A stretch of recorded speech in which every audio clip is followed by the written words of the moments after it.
Halo, perkenalkan saya Nil Putu Indah Panyani dengan NIM Gen 0023135 dari kelompok A4. Nah, di video ini saya akan menjelaskan laporan praktikum anatomi yang saya buat berupa media pembelajaran PPT.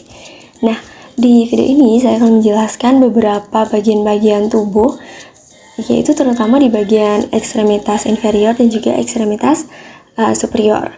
Nah, di bagian ekstremitas inferior itu ada regio genu dan juga struktur-struktur di sekitarnya, dan di bagian ekstremitas superior itu ada bagian brachialis dan juga bagian dorsum.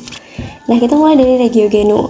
Regio genu ini ada sebuah bagian yang khas dan sering mengalami cedera seperti itu, yaitu adalah sebuah ligamen, yaitu ligamen cruciatum yang sering disebut juga dengan ACL. Nah, biasanya kerusakan ligamen ini terjadi pada pemain sepak bola ataupun pemain basket yang perlu melakukan gerakan-gerakan yang cepat dan berubah secara cepat seperti itu. Nah, biasanya kerusakan dari ligamen ini itu berkaitan dengan artikulasio yang terletak di regio genu ini, yaitu artikulasio genu. Selanjutnya saya akan menjelaskan terkait bagaimana artikulasio genu dan struktur-struktur di sekitar artikulasio genu tersebut. Nah, yang pertama adalah apa saja sih osa penyusun dari artikulasio genu? Nah, artikulasio genu ini terdiri atau tersusun dari dua tulang utama, yaitu tulang femur dan juga tulang tibia.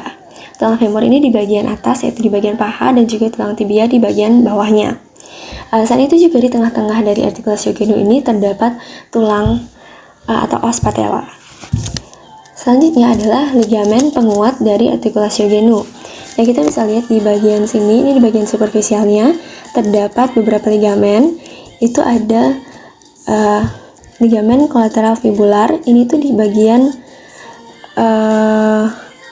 lateral. Itu menghubungkan dengan os fibula. Dan juga di bagian sini ada ligamen kolateral tibial di bagian medial yang menghubungkan dengan os tibial. Selain itu juga di bagian tengah ini ada ligamen patella, itu yang berhubungan langsung dengan os patella. Nah, ini di bagian jika penampangnya dibelah seperti itu, ada ligamen cruciatum anterius, ini yang kita sebut dengan ACL tadi, dan juga cruciatum posterius. Selain itu juga kita bisa melihat ligamen kolateral fibular yang tadi kita lihat di sebelah sini, fibular yang ini, dan juga ligamen kolateral tibial.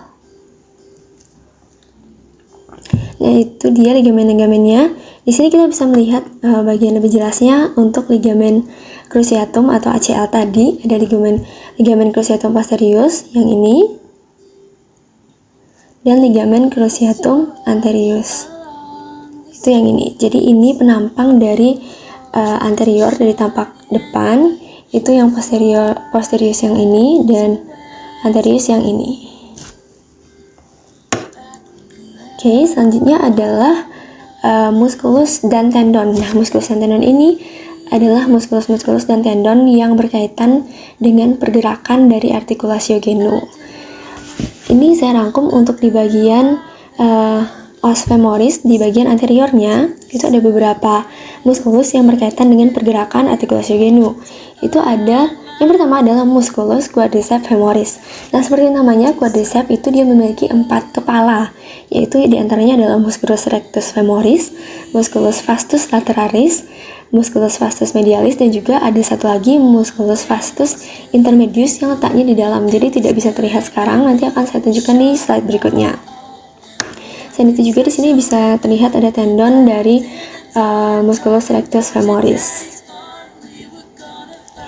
Nah, di selanjutnya ini jika muskulusnya dibuka lagi seperti itu, lapisannya dibuka lagi, itu ada musculus sartorius. Ini adalah muskulus yang paling panjang, dan juga ada musculus gracilis. Selanjutnya, nah di sini kita bisa lihat di bagian lebih dalamnya lagi, setelah dibuka lapisannya lagi, itu baru terlihat musculus vastus intermedius yang merupakan bagian dari musculus quadriceps tadi. Selain itu juga ini kita bisa lihat ada tendon dari musculus sartorius dan juga tendon dari musculus gracilis. Ini jika lapisannya dibuka lagi. Seperti itu. Itu tadi di bagian anterior dari os femoris. Selanjutnya di bagian posterior dari os femoris itu ada musculus biceps. Jadi bicep itu artinya dua kepala, ada bicep femoris yang kaput brief atau kaputnya lebih pendek, dan juga yang mana dia ini kaput longum itu lebih panjang. Jadi yang kaput longum yang ini, kaput brief yang ini, seperti itu. Oke, selanjutnya juga selain itu juga muskulus yang berperan di bagian posterior itu ada musculus semitendinosus dan juga musculus semimembranosus. Selain itu juga ada musculus gastrocnemius dan juga yang kaput medial dan juga kaput lateral. Selain itu di bagian posterior kita bisa melihat juga tendon dari musculus semitendinosus dan juga tendon dari musculus semimembranosus. Nah, itu tadi muskulus dan tendon yang berperan dari pergerakan artikulasio genu. Nah, saat itu pada struktur artikulasio genu dan struktur regio genu itu terdapat juga bursa. Nah, bursa ini adalah bantalan yang melindungi otot dan tulang atau di antara otot dan tulang. Kita bisa lihat ini di bagian lateralnya itu ada bursa suprapatellaris itu di bagian atas, dan juga ada bursa infrapatellaris profunda karena dia letaknya di profunda seperti itu. Selain itu juga ini ada di depan os patella terdapat bursa subfacialis prapatellaris, dan juga di bagian posterior itu ada bursa subpoplitea yang letaknya di regio poplitea. Nah, ini juga ini bagian posteriornya bisa dilihat bursa subpopliteanya. Oke, lanjut. Ini adalah arteri. Jadi arteri apa saja sih yang memvaskularisasi bagian ekstremitas inferior? Nah, untuk arteri ini kita bisa lihat awalnya itu dari aorta abdominal yang sebelah sini, yang letaknya di sebelah abdomen. Nah, nanti arteri abdominal itu akan terbagi menjadi dua cabang, yaitu arteri iliaca communis, dextra dan sinistra. Nah, nanti arteri iliaca communis ini akan bercabang kembali menjadi arteri iliaca externa yang ini dan juga interna. Nah, arteri yang akan memvaskularisasi bagian ekstremitas inferior itu kebanyakan adalah arteri iliaca externa. Untuk arteri iliaca interna itu akan memvaskularisasi organ-organ bagian dalam.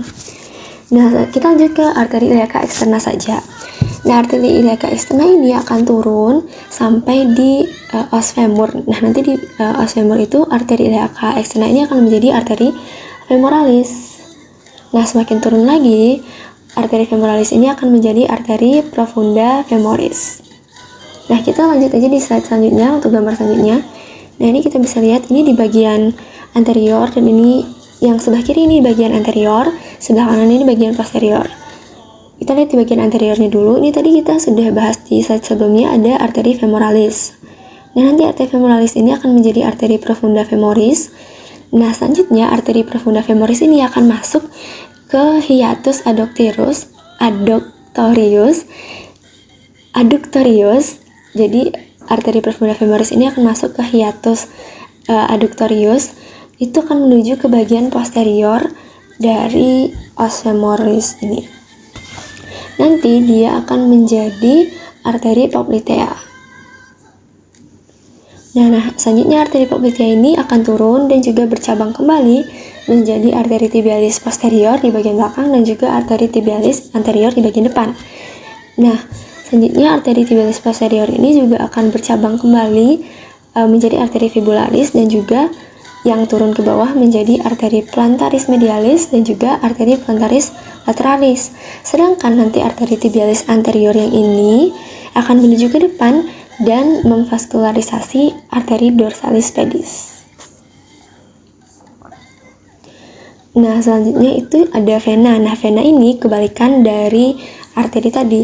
Jadi, kebanyakan nanti dari darah kotor itu dari dorsum ini akan diangkut oleh vena savena parva dan vena savena magna. Tapi kebanyakan itu diangkut oleh vena savena parva. Nah, nanti dia akan naik, vena savena parva ini akan naik menuju vena poplitea. Nah, nanti mereka akan menjadi vena femoralis. Sesuai kebalikan yang tadi, nanti vena femoralis ini akan menjadi vena profunda femoris. Selanjutnya akan bergabung dengan vena savena magna juga yang sebelumnya di bawah tadi, dan kembali bergabung menjadi vena iliaca externa. Oke, selanjutnya kita masuk ke bagian yang kedua, yaitu di bagian ekstremitas superior di bagian brachialis. Jadi di bagian brachialis itu terdapat plexus brachialis. Nah, plexus brachialis ini apa sih? Plexus brachialis ini adalah kumpulan saraf yang berupa anyaman. Nah, itu berasal dari cervicalis 5 sampai thoracalis 1 dan mengirim sinyal dari tulang belakang ke bagian bahu, lengan, dan juga tangan. Jadi ini tuh kumpulan-kumpulan dari saraf yang nanti akan mensyarafi menginervasi di bagian ekstremitas superior. Nah, fungsi dari plexus brachialis ini seperti yang saya sebutkan tadi adalah untuk mempersyarafi kedua ekstremitas atas, lengan dan juga tangan, dan juga bertanggung jawab atas sensasi dan pergerakan lengan bagian atas, lengan bagian bawah, tangan, dan juga jari. Nah, selanjutnya ini adalah bagian plexus brachialisnya. Nah, plexus brachialis seperti yang saya sebutkan tadi itu berasal dari cervicalis 5 sampai 8 dan juga thoracalis 1. Nah, nanti plexus brachialis ini itu terbagi atas beberapa bagian juga. Ada 5 roots atau ramus, ada truncus, divisi, chorda, dan juga cabangnya. Oke. Jadi di sini ada 5 roots atau 5 ramus, itu yang C5, C6, C7, C8, dan juga T1. Ini akar-akar dari plexus brachialisnya. Nah, nanti ramus C5 dan C6 ini akan menjadi truncus superior, sedangkan yang C7, ramus C7 ini akan menjadi truncus yang middle atau yang tengah, dan ramus 8 dan C8 dan T1 ini akan menjadi truncus inferior. Nah, nanti akan masuk ke divisi. Untuk divisi ini juga terdiri dari dua, yaitu bagian anterior dan juga posteriornya. Selanjutnya ada chorda. Nah, chorda ini ada bagian lateral, posterior, dan juga medialnya itu dinamakan berdasarkan letaknya terhadap arteri ini, pembuluh darahnya. Selanjutnya yang terakhir adalah percabangannya. Percabangannya ada 5. Jadi dari chorda posterior ini dia akan menjadi cabang axillary nerve atau nervus axilla. Selain itu juga untuk dari posterior ini ada radial nerve. Untuk bagian chorda lateralnya itu bercabang menjadi musculocutaneous nerve dan juga median nerve. Nah, mungkin bisa kita ulang lagi. Jadi ini untuk di bagian chorda posteriornya, dia itu akan menjadi cabang axillary nerve dan juga radial nerve. Sedangkan untuk bagian lateral chorda lateralnya itu akan bercabang menjadi musculocutaneous nerve dan juga median nerve. Untuk bagian chorda medialnya itu akan bercabang juga menjadi 2. Nanti dia akan bergabung dengan chorda lateralnya menjadi median nerve dan juga membentuk cabang ulnar nerve. Nah, selanjutnya apa aja sih percabangan-percabangan yang keluar dari nervus, percabangan-percabangan yang keluar dari plexus brachialis ini? Nah, kita bisa lihat di bagian roots atau di bagian ramusnya itu ada dorsal scapular nerve yang keluar. Ini di bagian sini. Jadi ini ada nervus yang keluar, itu adalah dorsal scapular nerve. Jadi nanti bagian dari nervus-nervus yang keluar ini akan mempersyarafi muskulus-muskulus yang ada di ekstremitas superior, seperti itu. Selain itu juga di bagian ramusnya ini ada long thoracic nerve atau juga bisa disebut nervus thoracalis longus. Selanjutnya di bagian truncus itu ada yang keluar, itu ada suprascapular nerve dan juga nerve to subclavius atau nervus subclavius. Nah, untuk di bagian divisinya ini tidak ada pergerakan yang keluar. Untuk di bagian chorda itu ada banyak seperti ini: upper subscapular nerve, ada juga medial pectoral nerve, thoracodorsal nerve, lower subscapular nerve, ada juga lateral pectoral nerve. Nah, sedangkan untuk yang saya beri warna pink ini itu sudah saya sebutkan tadi bagian-bagian yang itu. Nah, selanjutnya adalah muskuli dan fungsi motorik yang diinervasi oleh plexus brachialis ini. Itu ada yang pertama ini di bagian dorsal. Di bagian dorsal itu ada musculus rhomboideus minor, musculus rhomboideus major, dan juga musculus levator scapula. Nah, ini ketiga musculus ini itu diinervasi oleh nervus yang sama, yaitu nervus dorsalis scapula. Nah, nervus dorsalis scapula ini tadi hasil keluar percabangan dari bagian akarnya ini, dorsal scapular nerve. Nah, fungsi motoriknya itu adalah dia mengangkat dan juga aduksi scapula untuk rhomboideus minor dan rhomboideus majornya. Sedangkan untuk musculus levator scapula itu dia mengangkat scapula ke medial dan menarik bahu ke belakang. Nah, ini juga ada di bagian dorsumnya ada musculus lentissimus dorsi. Nah, musculus ini diinervasi oleh nervus thoracoldorsalis. Fungsi motoriknya itu adalah untuk ekstensi, aduksi, dan juga enderotasi dari brachium. Selanjutnya ini di bagian pectoralnya itu ada musculus subclavius dan juga musculus pectoralis minor. Nah, musculus subclavius ini diinervasi oleh nervus subclavius, sedangkan untuk musculus pectoralis minor ini diinervasi oleh nervus pectoralis medialis. Nah, untuk fungsinya, musculus subclavius ini fungsi motoriknya adalah untuk menjangkarkan dan menurunkan clavikula. Sedangkan untuk musculus pectoralis minor itu berfungsi untuk fleksi, aduksi, dan juga enderotasi brachium. Selanjutnya ini juga di bagian regiodeltoidea itu ada musculus supraspinatus yang diinervasi oleh nervus suprascapularis, dan juga ada musculus deltoideus yang diinervasi oleh nervus axillaris. Nah, fungsinya adalah untuk abduksi, fleksi, dan juga rotasi medial dari brachium. Nah, ini untuk di bagian brachiumnya. Bagian brachiumnya itu ada musculus coracobrachialis dan juga musculus brachialis yang diinervasi oleh nervus musculocutaneus.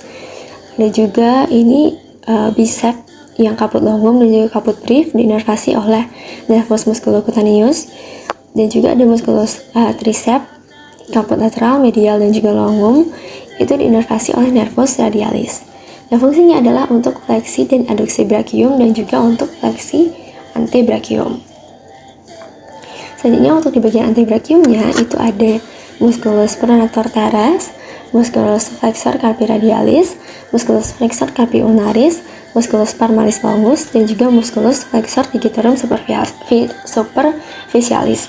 Nah, semuanya ini diinervasi oleh nervus medianus, kecuali musculus flexor carpi ulnaris yang diinervasi oleh nervus ulnaris. Nah, fungsinya adalah untuk fleksi dari manus.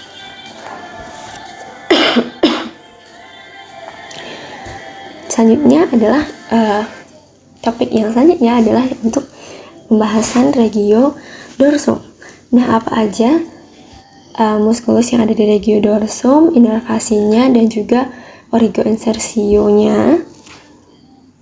Nah, yang pertama itu ada musculus trapesius. Nah, musculus trapesius ini diinervasi oleh nervus accessorius. Untuk origonya itu berasal di protubensia occipitalis externa, itu di bagian sini, dan juga linea nusae dan juga processus spinosus vertebra C7 sampai T12. Jadi di sini origonya dari musculus trapesius. Untuk insersionya itu ada di sepertiga clavikula, sepertiga scapula, sepertiga lateral clavikula sebelah sini, dan juga ini spina scapula dan juga acromion. Itu origo dan insersio dari musculus trapesius. Selanjutnya ada musculus rhomboideus minor, rhomboideus major, dan juga musculus levator scapula. Nah, ini untuk musculus rhomboideus minor. rhomboideus major dan juga levator scapula itu diinervasi oleh nervus dorsalis scapula. Nah, untuk origo dan insersionya untuk rhomboideus major itu ini origonya itu di processus spinosus VTH 2 sampai 5. 2 sampai 5. Sedangkan untuk insersionya itu di medialis margo medialis scapula di sebelah sini. Untuk rhomboideus minor itu origonya di processus spinosus vertebra C7 sampai T1, sedangkan insersionya di margo medialis scapula juga sama seperti musculus rhomboideus majornya. Nah, untuk musculus levator scapula ini origonya di processus transversus VC1 sampai 4 di sini. Nah, sedangkan untuk insersionya itu adalah di margo medialis scapula di atas spina scapula. Oke, selanjutnya adalah regiodorsum lagi, ini di bagian musculus latissimus dorsi. Nah, musculus latissimus dorsi ini diinervasi oleh nervus thoracoradialis. Untuk origonya adalah di processus spinosus vertebrae T7 sampai A5, di crista iliaca, dan juga 3 costae yang akhir. Nah, untuk insersionya itu di sulcus intertubercularis humeri. Jadi di sini. Jadi dia insersionya justru naik ke atas. Nah, itu untuk regiodorsum. Selanjutnya adalah tentang kelainan pada regiodorsum, yaitu wing scapula atau scapula yang bersayap. Nah, kondisi ini itu langka dan menyakitkan dan terjadi ketika tulang belikatnya itu menonjol, bukannya terletak rata dan menempel di bagian belakang tulang rusuk. Jadi scapulanya itu berbentuk seperti sayap atau seperti wing, yaitu menonjol. Nah, biasanya gejalanya itu adalah nyeri, kelemahan dan kelelahan, deformitas bahu, kejang otot, ketidakstabilan bahu, dan juga rentang gerak yang terbatas. Nah, penyebabnya itu adalah karena lemahnya otot yang seharusnya menstabilkan scapula, yaitu musculus serratus anterior atau juga musculus trapezius. Hal ini itu terjadi karena kerusakan pada nervus thoracalis longus atau nervus accessorius yang menyebabkan hilangnya kekuatan dan rentang gerak bahu. Biasanya cedera langsung pada otot atau syaraf di sekitar tulang belikat itu dapat menyebabkan terjadinya wing scapula ini. Namun trauma benda tumpul itu penyebab yang paling umum. Selain itu juga gerakan berulang-ulang pada bahu itu juga dapat menyebabkan wing scapula. Nah, mungkin itu aja yang bisa saya sampaikan di laporan praktikum anatomi ini. Terima kasih. Ini dia daftar pustakanya.